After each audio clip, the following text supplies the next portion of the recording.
Attention! Stand up straight, square your shoulders, and listen closely to me.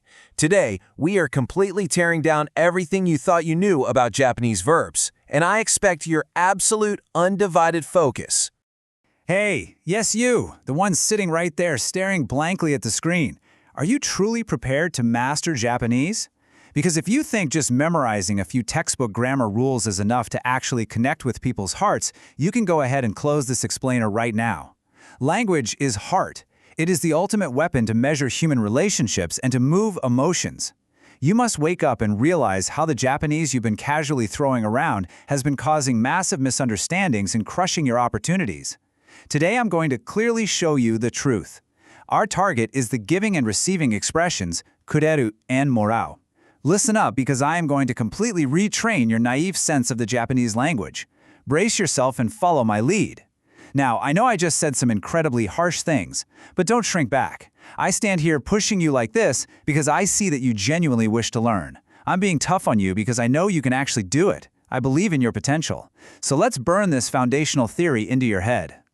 All right, let's quickly run through today's tactical briefing. First, we tackle the fundamental truth of giving and receiving. Then, we execute 3 live field simulations covering romance, scams, and business. After that, we'll hit a rigorous summary of practical usage rules, and we'll finish strong by diving deep into the expression of relationships and emotions.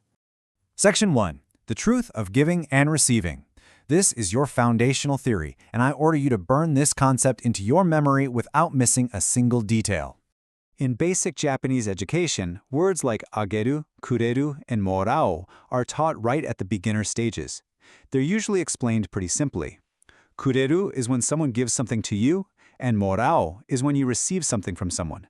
Textbooks tell you that it's just a shift in perspective, but the actual event is exactly the same. For example, he gave me a message using kureru, versus I received a message from him using morau. On the surface, these 2 sentences represent the exact same physical fact. But here is the brutal truth. In actual, real-world Japanese conversation, these 2 expressions never, ever leave the same impression. Do you get what I'm saying? The exact same physical fact creates a completely different psychological reality. I'm going to show you some specific scenes to prove it. Keep your eyes wide open to these differences. Section 2. Skit 1. Romance. How exactly do you receive a present? Pay attention because if you fail to grasp this distinction, you're going to ruin your love life forever. Let's look at a scenario where a present is handed over. Scene 1 is our royal romance. The boyfriend looks deep into her eyes and says, "I really wanted to give this to you, so I picked it out with all my heart."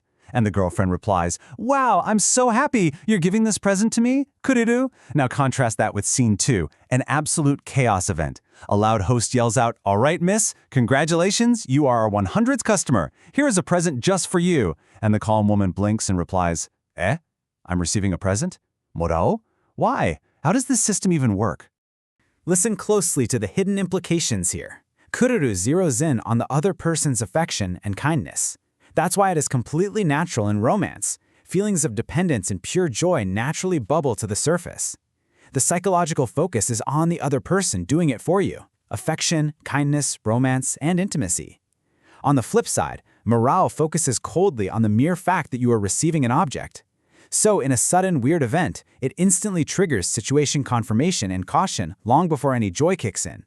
The focus is on you. Situation analysis, reality checks, caution, demanding reasons, and firing back retorts. Let's compare them side by side. Saying, "You are giving me a present, Kureru," instantly sparks affection, emotion, and romance. But saying, "I am receiving a present, Morau," triggers reality, confirmation, and confusion. Let's look at the punchlines. The calm woman immediately asks, "You aren't taking my personal info, right?" And the host just brushes it off with, "Don't sweat the small stuff." Meanwhile, the romantic girlfriend says, "Let's take a picture." And the boyfriend smiles and says, "I'm glad you're happy." Here is your total summary. Even in the exact same physical scene where a box is handed over, Kureru amplifies the other person's goodwill, while Morau simply emphasizes the cold reality of receiving. In short, Kureru easily breeds romance, and Morau breeds situation confirmation. Remember this one-line summary. Kureru is heartthrob, Morau is confirmation.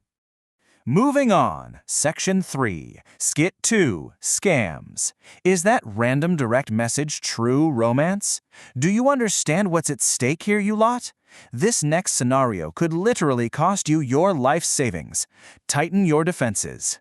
Is that DM really a sweeping romance? Let's find out. Scene 1 features our calm analysis type. The calm woman states, I got a DM from a foreign guy, Morau. Her friend asks, oh, what does it say? The calm woman reads, in broken Japanese, you are special. Looks like a translation app. The friend warns, is that safe? And the calm woman says, I'll check the profile for now. Now look at Scene 2, the dangerous romance conversion type.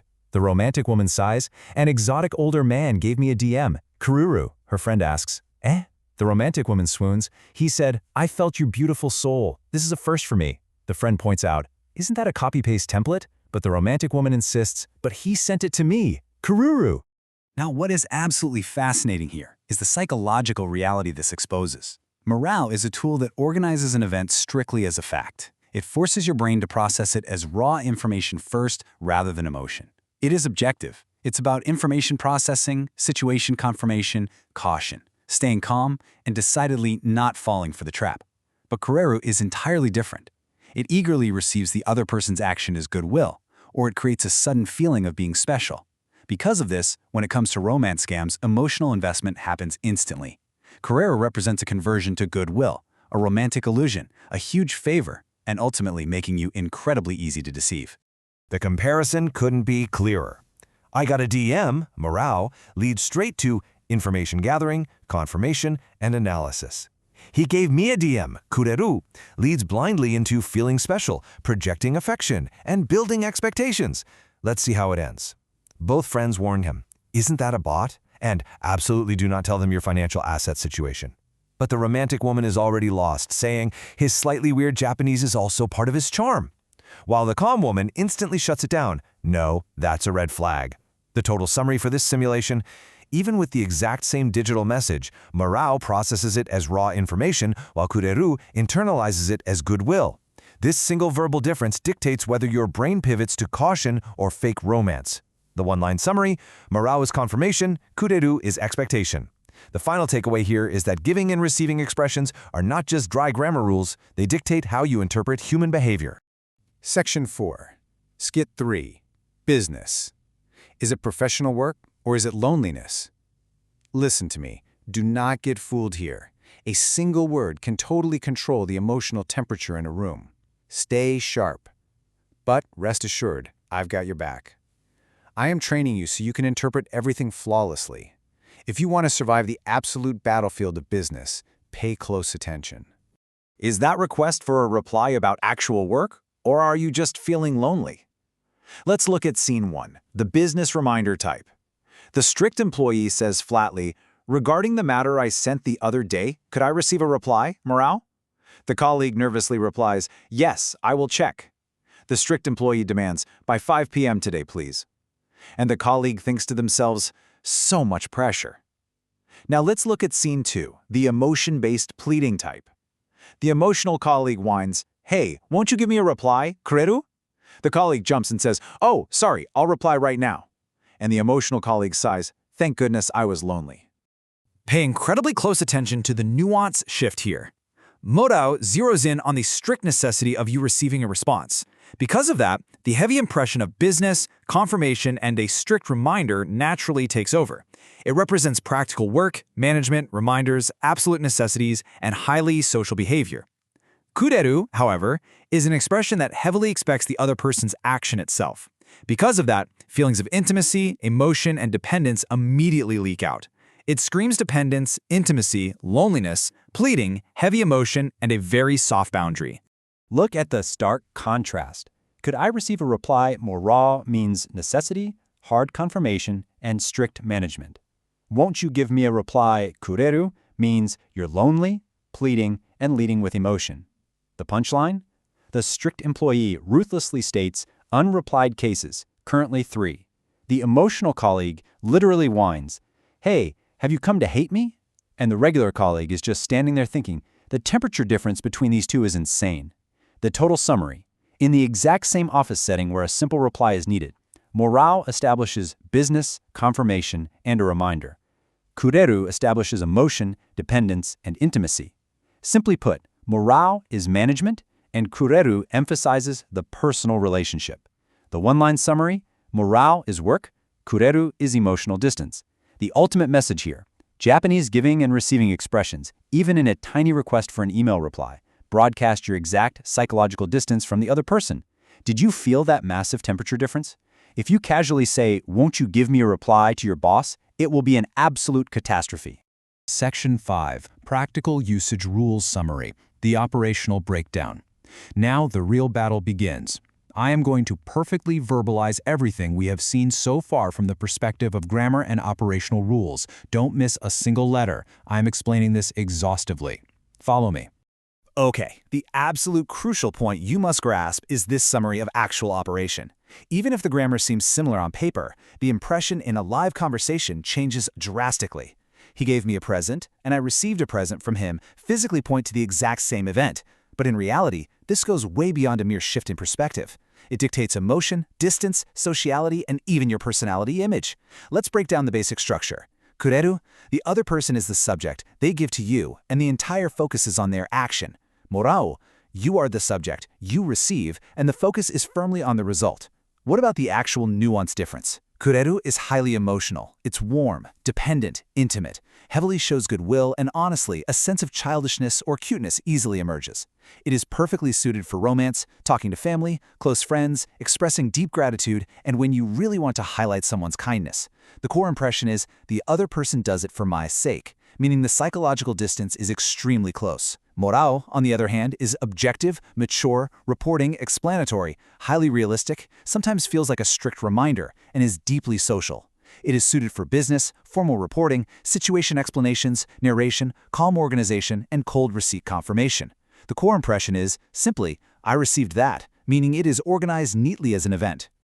Listen up, that was just the basics. We are definitely not done yet. Section 6, Expression of Relationships and Emotions. This is your tactical advantage. I want you to burn this deeper operational perspective right into your brain. Endure this final stretch and listen like your life depends on it. Let's expose the true essence of these expressions by looking at the command and volitional forms. First, the command form. Saying renraku wo kure, meaning give me contact, using kureru, is perfectly natural. But saying renraku wo morao, meaning receive contact, using morao, is totally unnatural. Why? Because kureru demands the other person's action itself, so the command form works perfectly. Morau, however, creates a bizarre structure where you are trying to command your own receipt of an item, which just sounds weird. Now let's look at the volitional form. Saying message o morau, meaning let's receive a message, is natural. But saying message o kureyo, meaning let's give a message, is completely 100% wrong. Morau works perfectly as a plan or a strategy centered on yourself. But since kureru is inherently an action centered completely on the other person, it is virtually impossible to establish it as your own personal intention. So, is kureru a volitional or non-volitional verb? Well, kureru is an action the other person performs with their own will. However, that will is not yours. It depends entirely on the other person's goodwill and their discretion. Because of that, it has this highly special property where the command form is totally possible, but the volitional form is not. In other words, the easiest way to understand this is to treat kureru as neither a simple volitional nor non-volitional verb. It is a special, giving verb dependent on another person's will. Here are your practical rules for the field. When you are in close conversations and dealing with raw emotion, you deploy kureru. When you are reporting, explaining, or operating in social and business situations, you deploy morau. And if you are ever lost in the heat of the moment, my absolute tactical advice for non-native speakers is that morau is your safest shield. Why? Because it doesn't easily sound childish, it is highly social, incredibly objective, and very easy to apply in strict business environments. Once you have mastered that baseline, if you can selectively deploy kureru as an emotional expression, your conversational naturalness will absolutely skyrocket. And this brilliantly illustrates the ultimate difference between the two. If I must distill this entire bootcamp into one single line, it is this. Kureru is the moment the heart moves. Morale is the result organized as reality. The final conclusion. Kureru and morau do not merely represent the physical movement of objects from point A to point B. In Japanese, giving and receiving expressions are the ultimate manifestation of human relationships, psychological distance, and emotional temperature. In other words, even if you are talking about the exact same event, if you use kureru, it becomes romance, and if you use morau, it becomes cold reality. Are you overwhelmed? I know some of this might have sounded repetitive, but that is exactly how critical this is. Listen to me. A single word completely determines your distance from another human being. Treating this lightly is a fatal mistake for any language learner. Do not slack off. Think it through. But to you who have stayed with me through this intense, grueling boot camp, you are truly commendable. I spoke strictly today, yes, but I believe in your potential more than anyone else. I am saying all of this because I know, without a doubt, that you can do it. By finally understanding this profound difference, you can step beyond just memorizing correct grammar and move so much closer to natural conversational operation. If you actually apply what you learned today, your Japanese will absolutely become a genuine weapon that moves native speakers' hearts. Have confidence in yourself. So, the very next time someone offers you something, pause and ask yourself, are they merely handing you a physical object, or are they actually trusting you with their affection? Think it through. All right, today's training is officially over. Dismissed.